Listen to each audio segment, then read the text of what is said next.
Hi, everybody. Chuck Bennet, live, and I mean absolutely live, here at NAMM 2015, and it's Ugly Dog Studios, Zymol's Ugly Dog Studio. I'm sitting with Dave, and it's Boonshoft, correct? Dave Boonshoft, that's Boonshoft, and Dave is the president of a wonderful company called Aguilar, and they make some incredible products. Good morning, Dave. Good morning, Chuck. How are you? Good. Still trying to recover. This is like day 4. It's been crazy, right? The NAMM Show is one I feel like it's one big day. It's 4 days.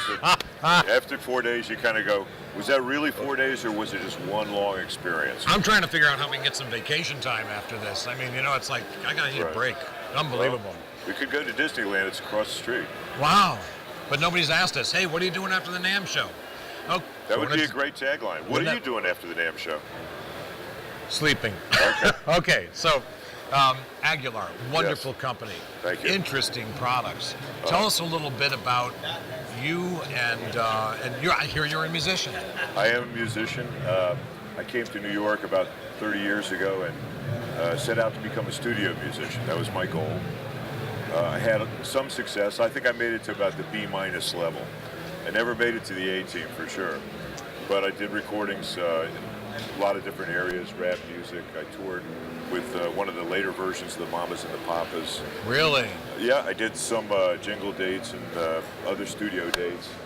And eventually I was working in a recording studio, and at that time, which was the mid-'80s, we used to rent studio time to acts with, and really just the main console would be in the room, and then we'd give them a list of rental gear, and it would all be vintage Neve and Telefunken recording gear and Fairchild compressors.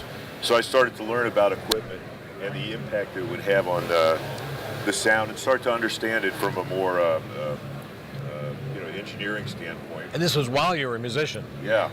Wow. You know, did it seem like, was it sort of out of context? Did it feel out of context, or did it feel like? Well, it felt out of context at first, but the more we worked with this gear, you really start to understand the impact that great gear like that would have on a recording, and how it would enable a musical performance to translate much better. Were you playing bass? Is that what you were playing? I was playing bass, yeah. Bass is my instrument. And eventually I started working. I had a company that rented vintage audio gear. So I started to really kind of become involved with the gear itself. Wow. Okay, so obviously you learned about what was good, and then you really learned about what wasn't good, right? As far as gear out there? Yeah, I would say it was more of a positive thing. I was pleased and amazed that there was preamps and recording gear that had terrific headroom, that had a great sound quality. There was Telefunken mic pre's that were so legendary that you had the Beatles sound. Not the Beatles themselves, but kind of that sparkle and three-dimensionality and tone. And that was exciting. Eventually, I said, there should be a preamp that has this sound quality, but has the correct inputs, tone controls, EQ points for a bass player. And that became our first product, the DB680. Wow, I don't want to talk about me, this is an interview of you, okay. But I played bass, and I always remember that when I was playing bass, it was a guitar amplifier that had a pretty good bass sound. Right? I mean, there wasn't, when I started, 38 years ago, or maybe 44 years ago, there wasn't any of those kind of bass amplifiers. Sure. And a lot of the original tube circuits came out of RCA manuals from the early 50s. It's a lot of the stuff that Leo Fender extrapolated upon. And, it's always putting things in a new context and adding to it, as opposed to inventing something, from whole cloth. It's a growth. Well, I noticed that, Aguilar not only has wonderful amplifiers, it's got even some of the finite equipment that gets used by luthiers. By the way, everybody, luthiers is the name of people that build guitars or build bass guitars. And I noticed that Aguilar is even in that marketplace, is actually making those kinds of parts. Right. Tell us a little bit about the growth of Aguilar over the years? Well, our original mission was to build amplifiers, preamps, and speaker cabinets.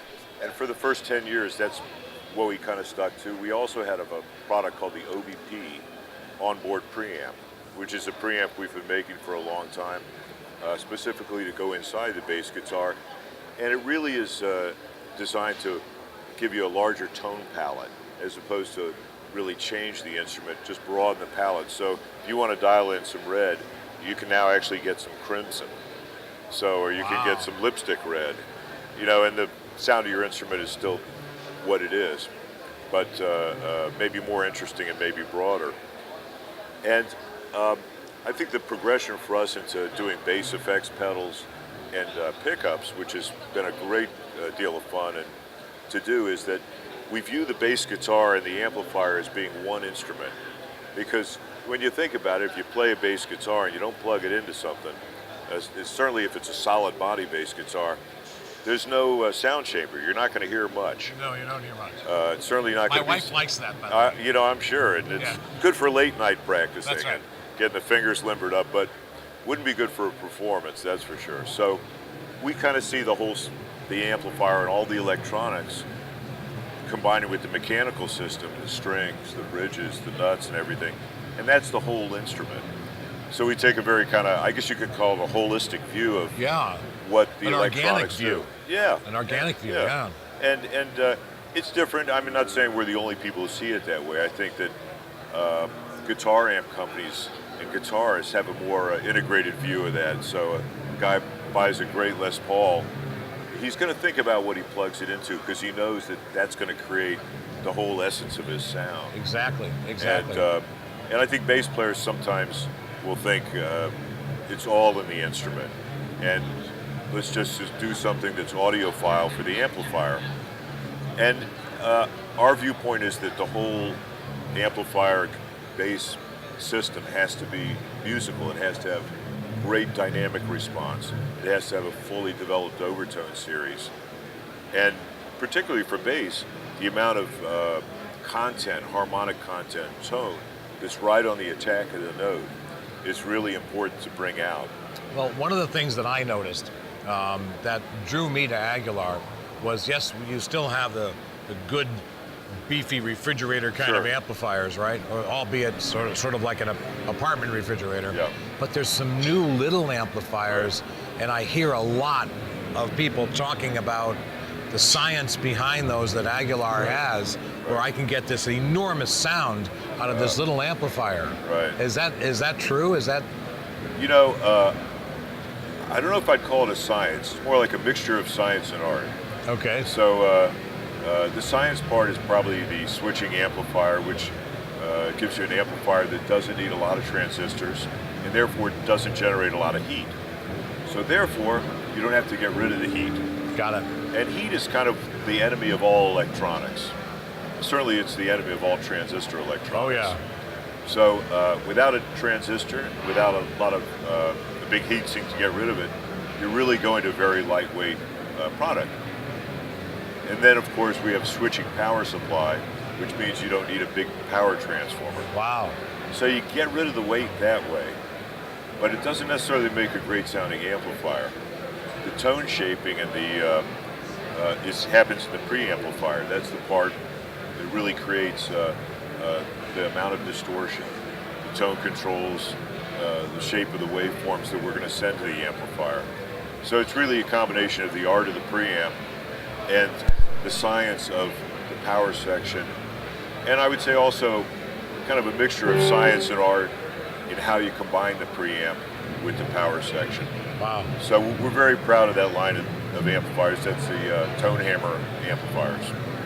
I would imagine, and I'm listening to you, the amount of research and development that you guys are doing must be phenomenal. Well, it takes a long time to make a new amplifier model. It's probably about 1.5 to 2 years of researching and prototyping and getting it right. Wow. So. And then I also noticed that there's Aguilar pickups. Right. So a luthier can buy pickups, and is there, if I'm going to build a guitar, or I'm going to have somebody else build me a guitar, can I specify to that person, listen, I want an Aguilar this and an Aguilar that, Oh, yeah. because I'm going to be plugging into this kind of amplifier and I'm expecting to get this kind of tonality? Sure. You can. We have vintage jazz bass pickups in 60s and 70s styles. You know, so we have some things that are modeled after traditional sounds that are pretty much stuck in my head at any rate, probably Wow. in yours from back in the day. Yeah. You know, so there's a model of what a great 60s precision bass sound is going to sound Oh, you like. bet. You bet. And then we have other pickups like our DCB pickup, which is a dual ceramic bar pickup, and the sound is articulate and open and bright, and it doesn't have a specific historical reference. It's just a great sounding pickup. We have hot pickups that have a great dynamic output, but don't lose the character in the mid-range. So there's this real selection of pickups. They're all different sizes, so you don't have to reroute your instrument. And they're starting to come in. A lot of luthiers are using them. F basses, Zahn, Mike Lull, Federa. The new ESP RB bass that was designed for Rocco Prestia uses Aguilar pickups as well as the new Buddy Brunel signature fretless. Wow. So more and more companies are adopting Aguilar pickups, and it's a pretty wide range. That preamp you talked about before, the OBP, is that something that's, if I had a bass, and I wanted to add that to a current bass that I've got, Right. would I have to route out the body in order to put that in? It's a good question. You know, it depends on the construction of your bass. If your bass has a rear cavity, you know, when you flip it over, it has a plastic cover. Yep. You're going to have plenty of room to put the preamp in. It's small. It's a little small box, Okay. and you'll have room for the batteries. On a traditional jazz bass that might have a top route and just have the little slit under the control plate, Right. you might have to do some routing. Okay. But then I've taken an instrument that is a passive pickup instrument, and I've converted that into an instrument that's live. Well, Right. the pickups would still be passive, but the EQ system would be active. Wow. So, and I think that's the way to go. I think it's a better choice than. So I wouldn't have to change my pickups. No, absolutely That's not. an advantage right there. Absolutely not. Yeah. Where can people find Aguilar product? Now, obviously, the company has grown. How old is the company? 20 years. 20 years. 20 years for 2015. There's much discussion about making a 20-year sticker. That's great. Perhaps we'll do that. And I can go to Aguilar Right. direct and buy product if I wanted to? No, we sell through music stores. Through music stores. Okay. And, all the usuals, the big online dealers that you might know. Local music stores should have the product. Pretty much anywhere in the United States, also internationally. We have distributors in every country around the world. That's great. If you have any problem at all finding Aguilar products, you can always write to us on our website, info@aguilaramp.com, and we can try to direct you to a music store that has the product. That's great. That's great. And company is still Aguilar. Hasn't been bought by somebody. No, it's Still privately held, and It's still privately held. I'm the owner. Dave Boonshoft and Goran Stankovic, our two chief executive officers, are partners, and it's great because we get to really sail the ship and make turns that we need to make, as opposed to having capital investors, really kind of saying, I want my investment back. Why are you making that style pickup? And sometimes they can, and you kind of go, gee, do we really have to micromanage this? So it's fantastic being an independent company. We're centered in New York. All our electronics are manufactured in New York. Speaker cabinets we make in Ohio. So it's all USA manufactured product. wow. And we run a tight ship, and really it's a crew of engineers, bass players, smart administrators and marketing people. We're very proud of all the people at our company. That's great. Obviously, you have a Facebook page. Yes, we do. The company does, and you have some artists that are out there that are using your gear. We have a terrific artist roster. That's wonderful. Very, very big. All Yeah. styles of music. Yeah, I know. We met one of them, Ryan Medora. Right, What a sure. great.